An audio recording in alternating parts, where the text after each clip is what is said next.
Assalamualaikum warahmatullahi wabarakatuh.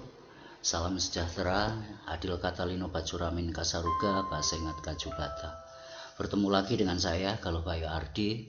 Dan kali ini saya hanya akan menambahkan untuk beberapa hal yang baru saja saya baca untuk antropologi kesenian sebagai sebuah pendukung untuk materi Mem Daniar kali ini. Dan maaf agak terlambat, agak siang untuk posting atau publish tayang pertama untuk antropologi kesenian kali ini. Oke, ini saya tidak akan terlalu banyak berbicara, tapi saya sedikit akan berbicara tentang konteks kebudayaan. Salah satu konteks kebudayaan ketika kita melihat kesenian dari perspektif antropologi yang saya baca dari makalahnya Mas Lono Lakstoro, dosen saya dulu di antropologi ketika saya mempelajari antropologi kesenian. Oke, langsung saja berikutnya akan saya tampilkan slide-nya sebagai berikut.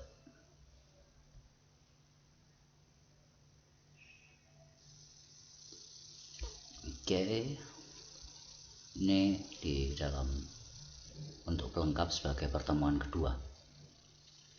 Nah, di sini ketika kita bisa melihat kesenian sebagai bagian dari budaya atau kebudayaan yang ada dalam kehidupan kita sehari-hari. Nah, ini tidak selamanya bahwa segala yang kita lihat itu adalah seimbang, harmonis dan lain sebagainya, walaupun itu dalam konteks keindahan atau dan lain sebagainya. Nah, di sini salah satu definisi budaya atau salah satu konsep mengenai kebudayaan di selain pengertian atau definisi budaya yang lain, saya akan sedikit menambahkan satu lagi tentang apa itu budaya dan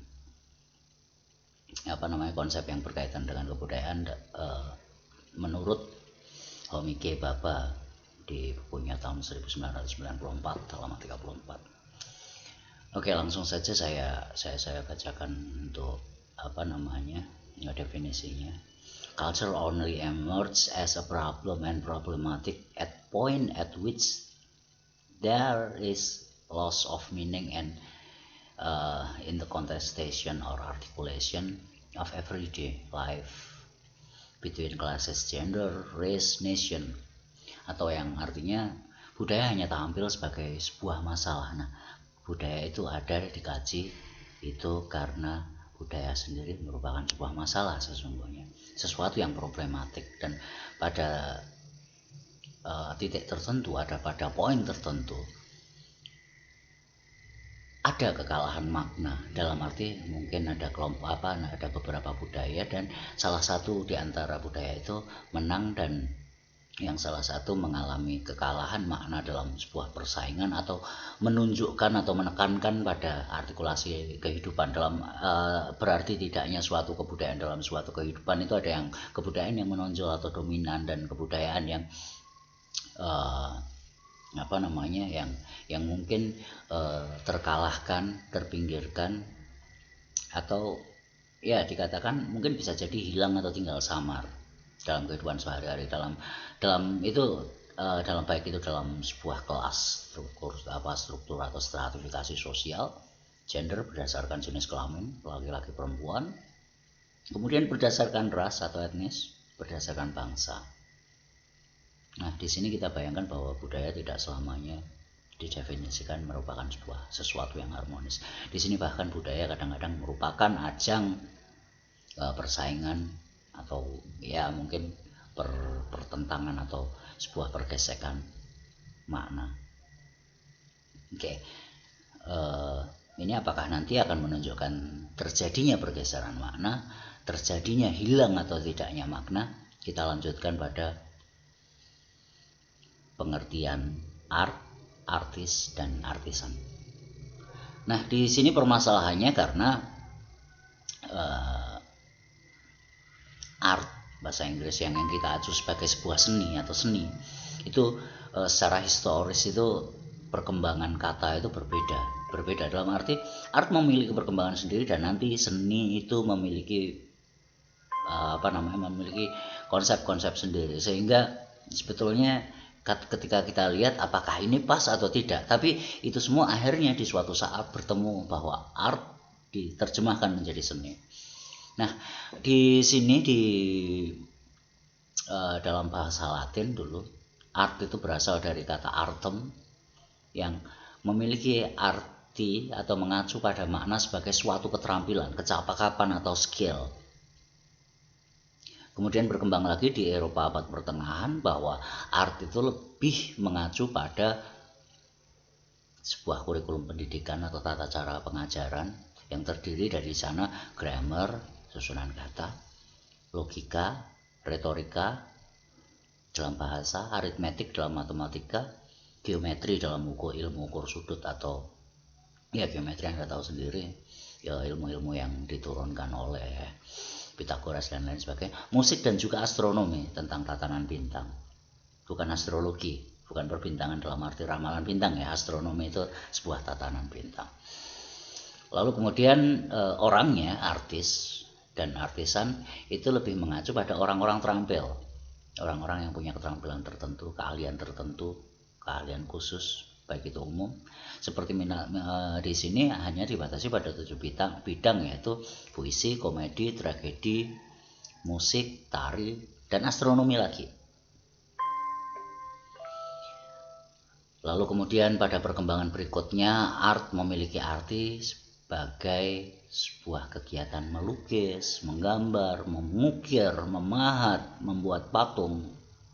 Selain itu kemudian muncul istilah artis dan artisan yang pada awalnya itu mengacu pada orang terampil juga yang disertai dengan kreativitas dan intelektualitas, juga imajinasi yang luar biasa. Namun kemudian yang namanya artis atau artisan ini lebih mengacu hanya sekedar terampil dan mirip dalam pengertian seperti tukang, atau mungkin kita akan mengatakan pekerja seni, bukan seorang seniman untuk kali ini. Mungkin seperti itu, tapi nanti coba didiskusikan ataupun direnungkan. Nah, di Indonesia sendiri asal kata seni yang mengacu pada bahasa Melayu itu artinya dulu kecil. Tapi pengertian atau arti kata seni menjadi diartikan sebagai sesuatu yang kecil ini sudah samar dan menghilang. Dan adanya adanya pengertian bahwa kecil seni itu adalah kecil ini ada pada kata-kata ini muncul pada karya Sultan Tadir Ali Sabana tahun 36 atau 1936. Ada satu larik sajak tersebut tertulis kalimat sedih seni mengiris kalbu. Oke, di sini seni dipakai menjadi atau diartikan menjadi sesuatu yang kecil. Jadi sedikit atau sedih kecil atau sedikit sedikit mengiris kalbu atau sedikit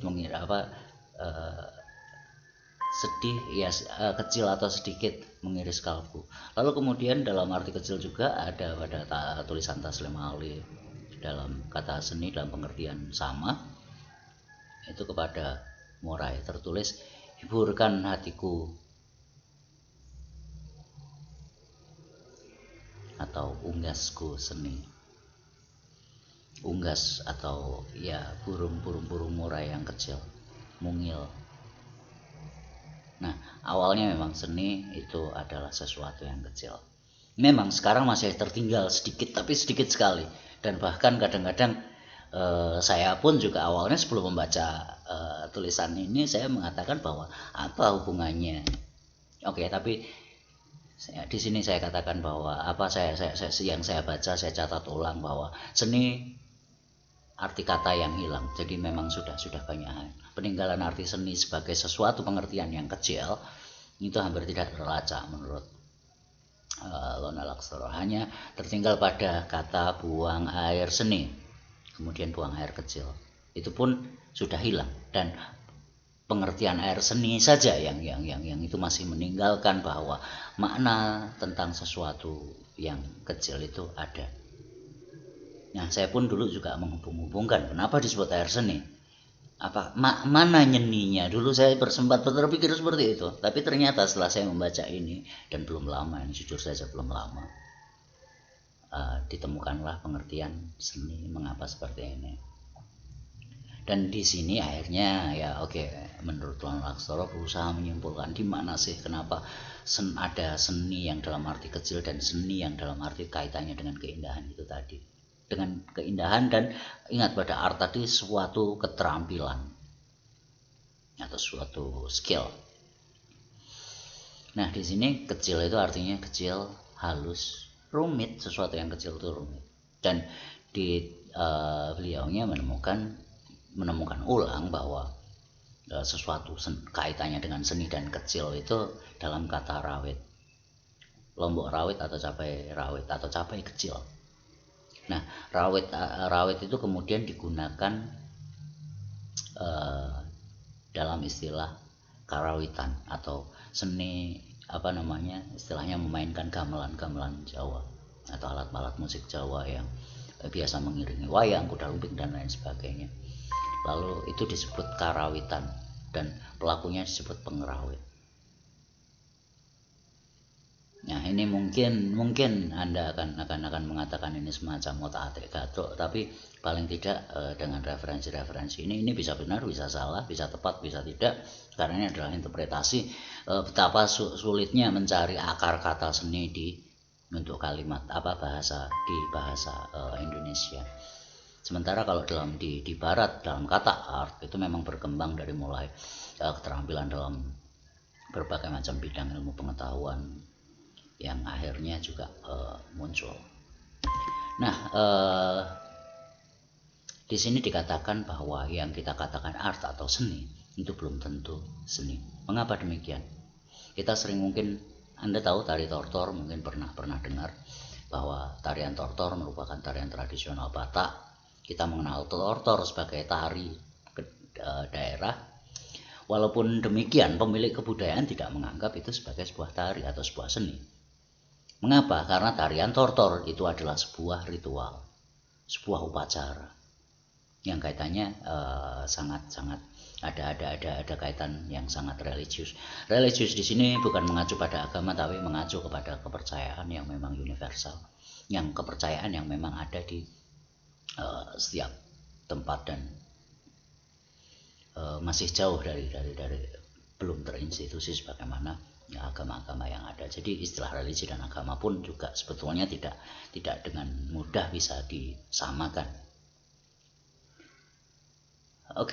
Seni tersendiri di sini juga ditempatkan sebagai bagian dari ritual, sihir, penyembuhan dan lain sebagainya. Ya, mereka mungkin ada sebuah keindahan gerak, ada sebuah energi, dinamika gerak dan mungkin musik ataupun semacam sesuatu yang dilantunkan yang mungkin kita dengar itu sebagai lagu, mungkin itu adalah mantra ataupun doa ataupun afirmasi dan lain sebagainya, atau bahkan beberapa itu merupakan upacara pengadilan tertentu. Nah, ini dia seperti misalnya Bali, kita kalau misalnya kita mau lihat, mungkin di Bali itu kadang kita sering sebagai orang luar melihatnya itu sebagai art yang indah. Ya, memang kita tahu itu hubungannya dengan sesuatu yang khas, yang religius, yang spiritual. Ya, seperti itu kira-kira. Jadi ini dapat dimaknai apakah segalanya itu bisa kita maknai oleh orang luar, kita maknai sebagai sebuah keindahan, sebagai sebuah seni, tapi sementara pada pelaku budaya sendiri bisa jadi belum tentu itu dimaknai atau dikonsepsikan sebagai seni. Paling tidak ini menurut Leighton, Cott and Shelton. Nah, ini kita lihat sebagai seni, sebagai wujud di antara art dan seni. Nah, di sini seni dan art itu sebetulnya merupakan penyamarataan, terlalu digeneralisasikan artinya. yang digunakan untuk membedakan, yang namanya seni itu digunakan untuk membedakan gejala atau peristiwa yang lain. Misalnya ada ilmu pengetahuan, agama, adat, pengobatan. Bahkan jika kita mau lebih detail lagi, Anda pernah mendengar istilah kriya logam, kriya kayu seperti pemahat dan lain sebagainya, itu sering disebut kriya. Kalau seperti martial art seperti misalnya pembuat pedang keris dan lain sebagainya, atau mandau dan lain sebagainya, itu disebut sebagai kriya logam. Dan ini jika secara detail kita bongkar lagi, ini berbeda dengan seni yang agak sedikit berbeda seni, karena di sini kriya itu lebih mengacu pada wujud materi atau hasil karyanya.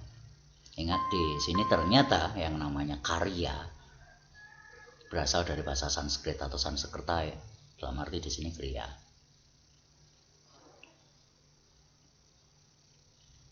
Kriya sendiri merupakan hasil dari tindakan atau apa yang dikerjakan oleh manusia. Kita sering menyebutnya hasil karya.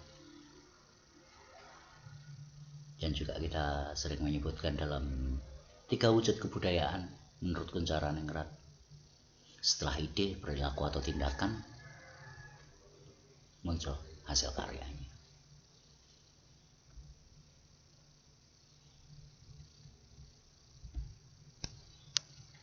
Oke, untuk sementara yang sedikit ini saya cukupkan sekian. Materi ini saya ambil dari bukunya Mas Lono Lakstoroli Simatupang tahun 17 dengan judul Seni Estetika dalam Perspektif Antropologi, suatu makalah dalam proceeding seminar, tapi sumbernya tidak saya temukan secara detail, tapi tulisan itu ada. Nah, nanti bisa di-share. Dan ini juga belum semuanya, mungkin yang berikutnya nanti kaitannya seni dan estetikanya. Tadi sudah membahas seni, bagaimana dengan estetika dan dalam sudut pandang antropologi. Karena kita sedang membahas antropologi kesenian. Oke, salam dan terima kasih untuk pada semuanya. Maaf Mem Daniar, saya juga menambahkan ini mungkin di luar rencana juga teman-teman, ini untuk sekedar menambah pengetahuan, dipakai boleh, tidak pun tidak masalah, mengingat hal ini memang pengetahuan kita perlukan. Ya, paling tidak hanya sebagai koleksi saja. Oke, saya ucapkan wassalamualaikum warahmatullahi wabarakatuh. Salam sejahtera untuk semuanya. Adil Katalino Pacuramin Kasaruga, Bahasa Ingat Kajubata. Salam.